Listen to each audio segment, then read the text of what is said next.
Assalamualaikum warahmatullahi wabarakatuh.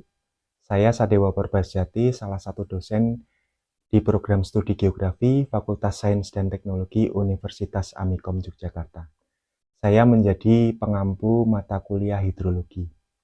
Mata kuliah hidrologi merupakan mata kuliah wajib di program studi Geografi Universitas Amikom Yogyakarta. Mata kuliah ini memiliki bobot 3 SKS yang terbagi menjadi 2 SKS teori dan 1 SKS praktik.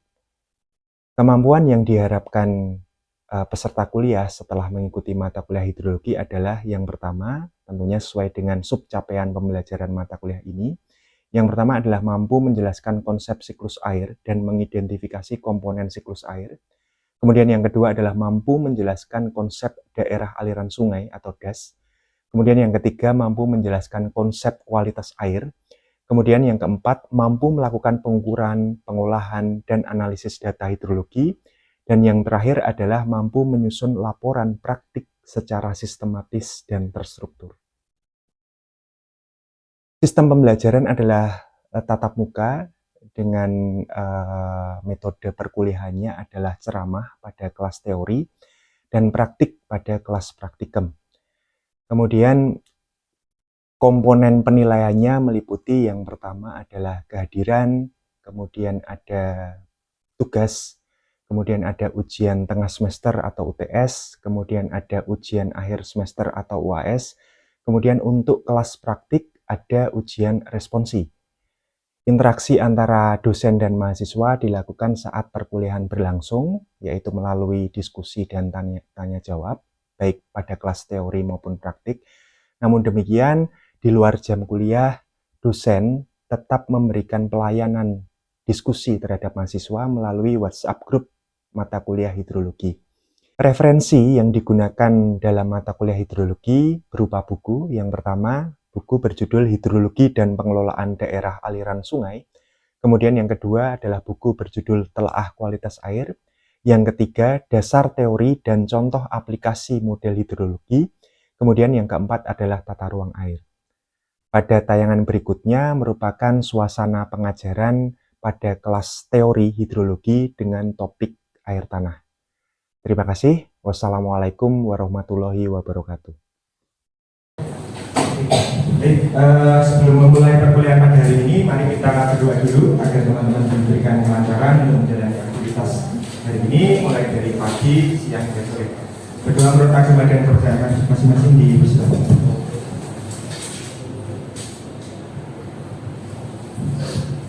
Cukup. Kita mulai dulu. Bismillahirrahmanirrahim. Assalamualaikum warahmatullahi wabarakatuh. Selamat pagi, salam sehat dan salam sejahtera untuk kita semua ya. Jadi hari ini kita akan teruskan kembali diskusinya tentang pergerakan air tanah ya.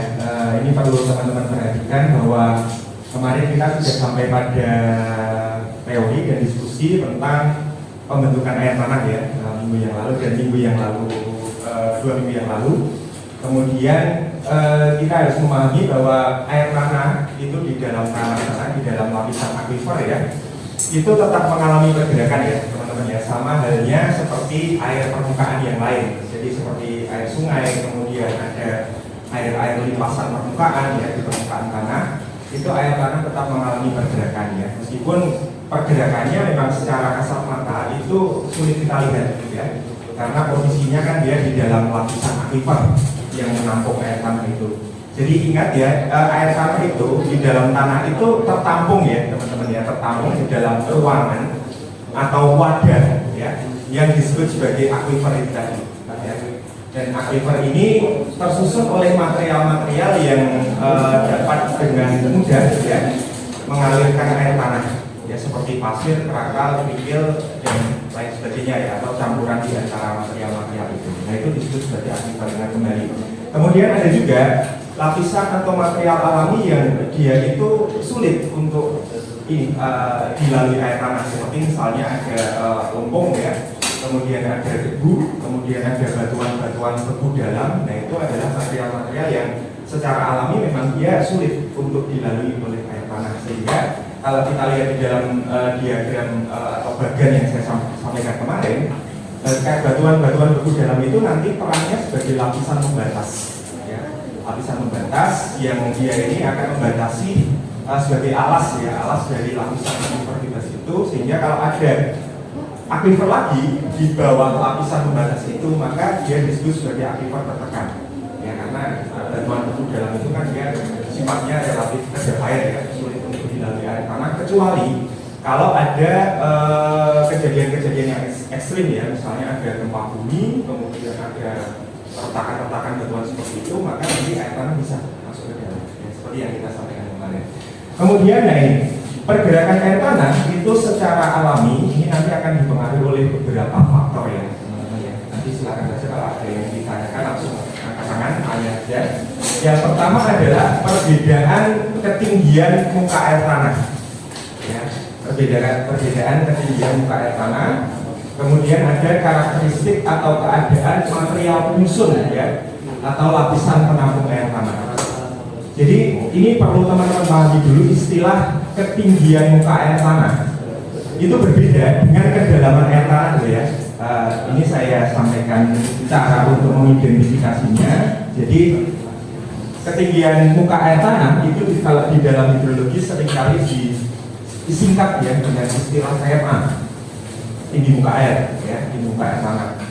Nah ini tidak sama dengan depth ya, depth atau kedalaman air tanah. Ini berbeda, kedalaman air tanah.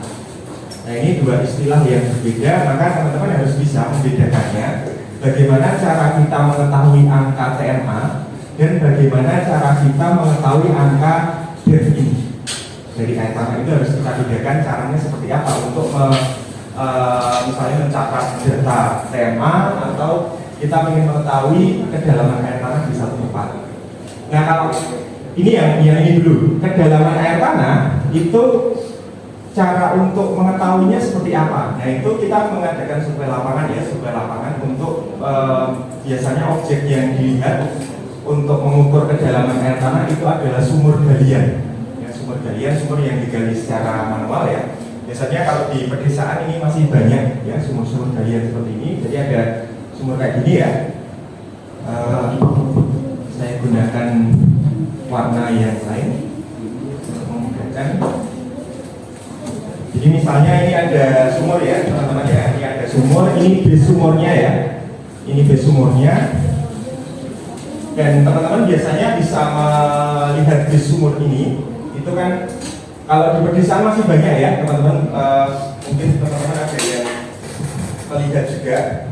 Kebetulan rumah saya juga masih di lingkungan pedesaan, jadi bisa tahu ya. Kalau di perkotaan biasanya sumur-sumur seperti ini sudah ditutup ya, ditutup permukaannya sehingga kita sulit untuk mengidentifikasi di situ ada sumur galian atau tidak. Namun kalau di daerah pedesaan ini saya kira masih banyak ya.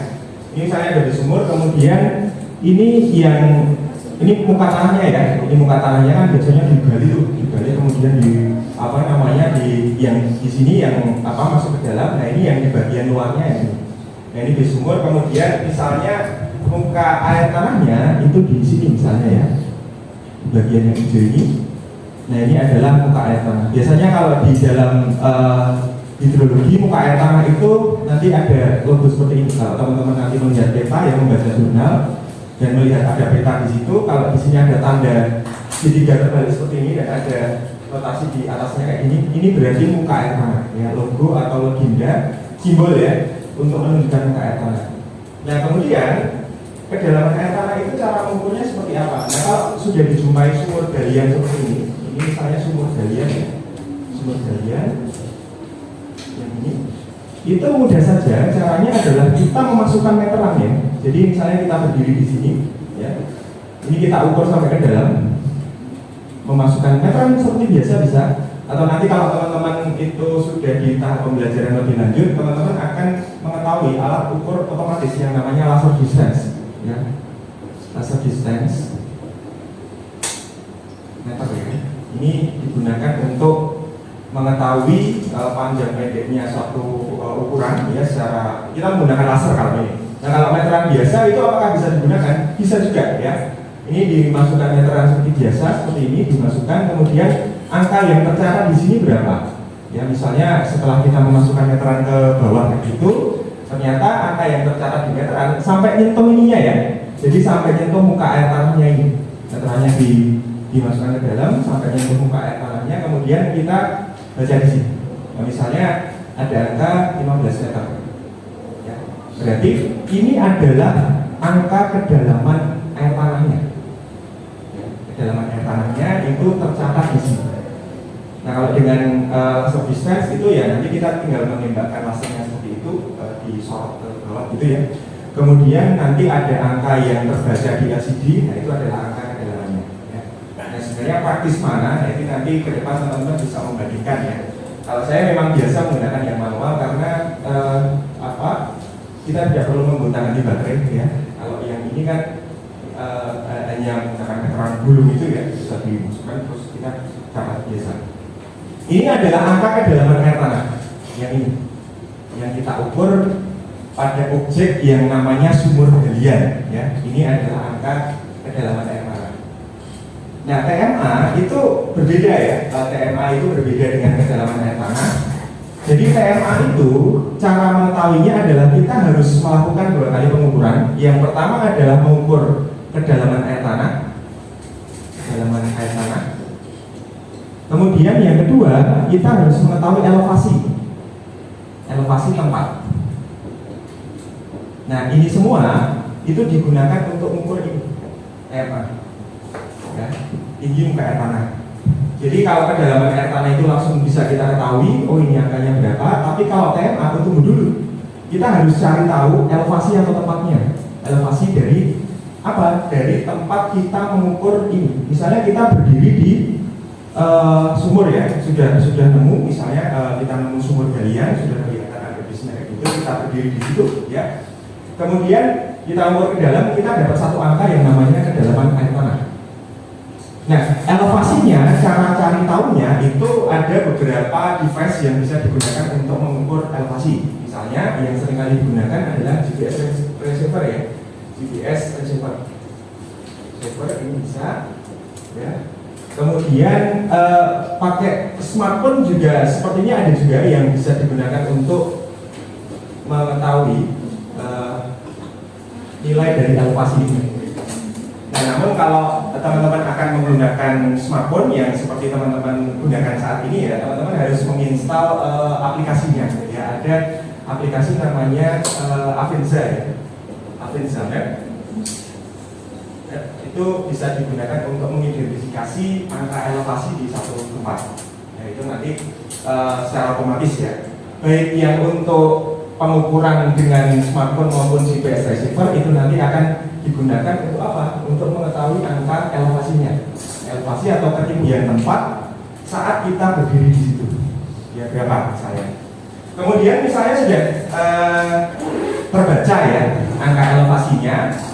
Ini kita teruskan yang tadi, kedalaman air tanahnya adalah 15 meter, elevasi tempatnya itu misalnya adalah, ini saya tulis lagi ya, ini 15 meter yang kedalaman air tanahnya. Kemudian elevasi tempatnya, ini pengukurannya biasanya didasarkan atas ketinggian dari permukaan air laut, meter di atas permukaan air laut, biasanya kan itu. Misalnya ketahuan angka adalah 200 mdpl ya. Nah, kemudian angka TMA, tinggi muka air tanah, itu rumusnya adalah elevasi, ya ini ya, elevasi dikurangi kedalaman air tanah. Kedalaman air tanah. Jadi misalnya elevasinya adalah tadi ketemu 200 ya, kemudian kedalaman air tanahnya di lokasi ini adalah 15. Maka tinggi muka air tanahnya di sini itu adalah 200 kurangi 15. Jadi ketemu 185 ya, teman-teman ya. 185 meter. Atau sering juga ditulis dengan meter saja, tidak masalah ya. 185. Ini ketinggian muka air tanah ya, TMA di lokasi A. Gitu. Jadi nanti ngalirnya si air tanah ini, pergerakan air tanah ini, dia akan menuju ke lokasi yang TMA-nya itu lebih rendah daripada si TMA ini. Ini muka air tanah A itu adalah 185 meter ya. Kemudian dia nanti arah alirannya akan kemana? Nah, secara alami air tanah ini akan mencari tempat-tempat yang TMA-nya itu lebih rendah dibandingkan dengan lokasi pengukuran yang pertama. Ya. Misalnya ada titik yang lain, teman-teman. Ini di lokasi A ya, contohnya di lokasi A sudah ketemu angkanya sekian, 185. Kemudian kan kita belum tahu tuh, karena baru hanya satu angka, sehingga kita belum bisa menentukan ini prediksi alirannya itu akan kemana. Ya, kita harus mengidentifikasi wilayah-wilayah atau tempat-tempat yang memiliki perbedaan angka TMA ini. Kalau nanti di lokasi selanjutnya, ini misalnya lokasi A, kemudian kita ngukur lagi, kita cari sumur lagi ya, ternyata ketemu lokasi B misalnya. Ini kayak gini. Ini muka tanahnya, kemudian muka air tanahnya di sini ya. Kita lakukan kembali 2 kali pengukuran. Ya. Ini sumur yang B misalnya ya. Ini sumur yang B. Nah di sumur yang B itu elevasinya misalnya adalah yang B ya. Ini diperhatikan ini yang B. Yang A ini tadi angkanya 185. Kemudian yang B 2 kali pengukuran lagi ya. Untuk mengetahui kedalaman air tanah sama seperti tadi. Kemudian untuk mengetahui elevasi, ya, misalnya kedalaman air tanah di lokasi B itu adalah ini yang B ya, itu misalnya dia 5 meter, ya 5 meter. Ini adalah kedalamannya, depth ya, saya singkat aja 5 meter. Kemudian elevasinya setelah kita baca dengan GPS receiver atau dengan Aviza Map atau yang lain-lain ya, itu ternyata elevasi di area B atau lokasi B itu adalah 180 meter KM. Ya. Berarti TMA-nya berapa? Sama seperti tadi teman-teman, rumusnya adalah elevasi dikurangi kedalaman air tanah. Jadi kalau di tempat B ini elevasinya adalah 180 ya, 180 dikurangi 5, ketemu 175 ya.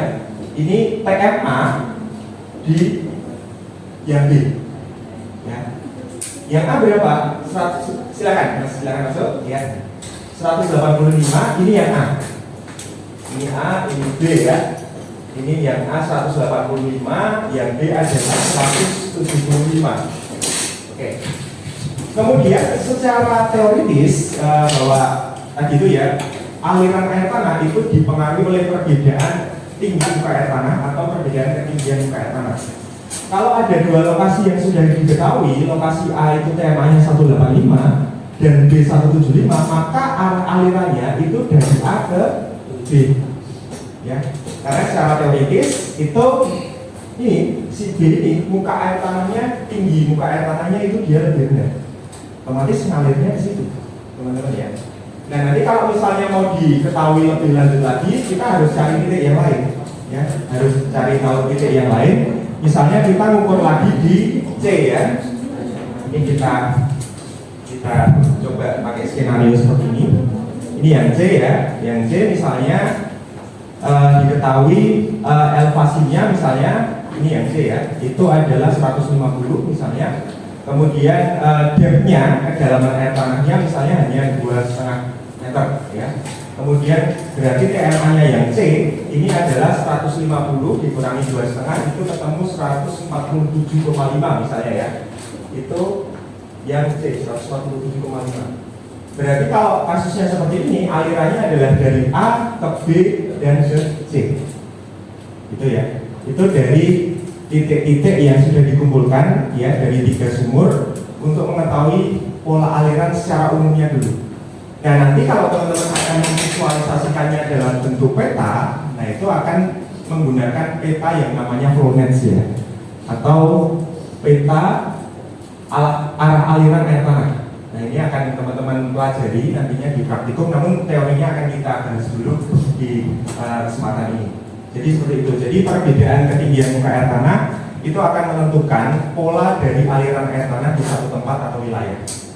Ya memang tidak bisa dilihat secara langsung ya, beda kayak ketika kita bandingkan dengan aliran air sungai. Kalau aliran air sungai kan bisa dilihat ya, kita bisa mengidentifikasi ini ngalirnya kemana. Namun kalau kita ingin memprediksi, teman-teman mengidentifikasi pola aliran air tanah di satu tempat atau wilayah, kita paling tidak harus mengumpulkan data-datanya dulu. Ya, ingat, data-data kedalaman air tanah itu bisa dikumpulkan dari sumur galian, ya, sumur galian seperti ini, ada sumur galian, terus kemudian kita ukur untuk mengumpulkan dua data, ya, di setiap sumur ini. Jadi kita mengumpulkan paling tidak dua data, ya, yaitu data kedalamannya, kedalaman groundwaternya, kemudian sama angka elevasinya, ya, angka elevasi. Kalau itu sudah diketahui, dua-duanya sudah diketahui, baru nanti kita menggunakan rumus ini, ya. TMA itu rumusnya adalah nilai elevasi dikurangi kedalaman air tanah. Jadi misalnya ada angka 200, ini kedalamannya 15, berarti nanti angka 200 ini dikurangi angka 15 ketemu angka TMA.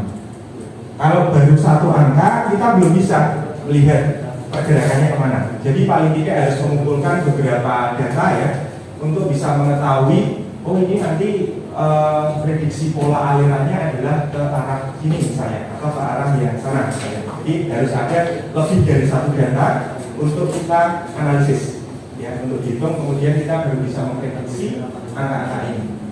Oke, itu yang pertama, ya. Nanti akan ada diskusi juga tentang Flownet, ya. Flownet itu apa, Pak? Nah, ini nanti lebih menarik kalau Flownet. Kalau ini kan baru pengantarnya saja, pengantar untuk kita mengetahui pola aliran air tanah. Nah, ini perbedaan ketinggian muka air tanah kurang lebih seperti ini, ya.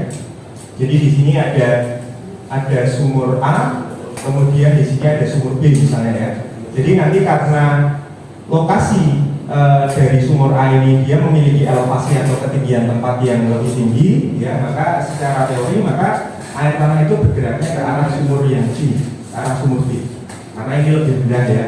Ini teman-teman juga bisa melihat bahwa secara kasat mata di dalam gambar ini sumur air ini dibangun di depan rumah yang posisinya itu di sekitar ini, ya, perbukitan, ya, tadi atas perbukitan. Kemudian ini di lerengnya, yang ini kan di lerengnya. Nah, maka nanti pergerakan air tanahnya itu akan ke arah ini, ke bawah ini. Nah, ini kalau dari tampilan ini kita memang sudah langsung bisa melihat, ya, secara teoritis, ya, bahwa airnya memang mengalirnya ke sini. Nah, bayangkan jika nanti topografinya itu relatif datar, ya, datar. Kalau seperti ini kan kita langsung bisa mengidentifikasi, ya, oh ini ada bukit, ini ada lereng. Ya, jelas di sini posisinya lebih tinggi elevasinya, sehingga ngalirnya secara teori pasti ke bawah. Nah, namun kalau nanti areanya itu berupa dataran yang perbedaan ketinggiannya itu tidak bisa diketahui secara kasat mata, nah kalau seperti ini kan bisa. Kalau nggak bisa seperti apa? Maka nanti kita harus mengumpulkan data-data yang seperti ini. Karena elevasi itu seringkali hanya bisa diidentifikasi dari alat. Yang mata kita juga memiliki keterbatasan untuk bisa membedakan ketinggian misalnya, sehingga kita membutuhkan alat yang namanya GPS receiver seperti ini. Ya. Nah, ini nanti teman-teman akan pelajari juga cara menggunakannya, ya, GPS receiver ini ketika teman-teman melakukan survei lapangan, ya. Nanti di semester 2 teman-teman akan ada survei lapangan yang salah satu alatnya namanya, mungkin teman-teman ada yang sudah pernah menggunakan, mungkin, ya, yang benar-benar GPS, ya. Ini yang teman-teman akan gunakan itu yang benar-benar GPS, bukan GPS yang tertanam di dalam smartphone, bukan. Jadi yang benar-benar GPS untuk survei, ya. Itu nanti teman-teman akan diajari. Nah, ini perbedaan ketinggian muka air tanah. Ini menyebabkan air tanah mengalir dari lokasi yang ketinggiannya lebih tinggi menuju lokasi yang lebih rendah, ya. Nah, ini tadi sudah saya sampaikan bahwa ketinggian muka air tanah atau TMA itu berbeda dengan istilah kedalaman air tanah. Kalau kedalaman air tanah itu adalah jarak dari muka tanah, ya, muka tanah menuju muka air tanah. Nah, itu jaraknya berapa, itu yang disebut kedalaman air tanah, ya. Nah, namun kalau ketinggian kita harus cari data elevasi terlebih dahulu. Elevasinya berapa meter, kedalamannya berapa, baru nanti angka elevasinya itu dikurangkan dengan angka kedalaman air tanah sehingga menghasilkan angka ketinggian muka air tanah. Jadi sampai di sini dulu. Ada yang ingin ditanyakan sebelum kita lanjut ke next slide? Paham, ya? Sudah paham, ya? Oke. Kalau nanti ternyata ada, silahkan saja, jangan pernah sungkan, jangan malu, tanya. Yang penting sesuai dengan konteks yang saya jelaskan. Nah ini, kemudian ini yang menyebabkan pergerakan air tanah itu juga salah satunya adalah karakteristik ya lahan misalnya ya, mau diidentifikasi pola alirannya seperti apa bisa menggunakan warna ini. Boleh ya Pak? Ya boleh Mas. Kalau misal di bukit itu nggak ada sumur itu gimana cara tahu proses? Ya, kalau misalnya di bukit tidak ada sumur, nah ini yang bisa dilakukan sebenarnya adalah mencari sumur-sumur yang paling dekat. Ya, kalau misalnya nggak ada sumurnya, ya udah kita lewati. Kita kan nggak mungkin buat sumur juga ya. Jadi kita bisa mengeksplorasi dulu di sekitar itu sumur yang terdekat itu di area mana.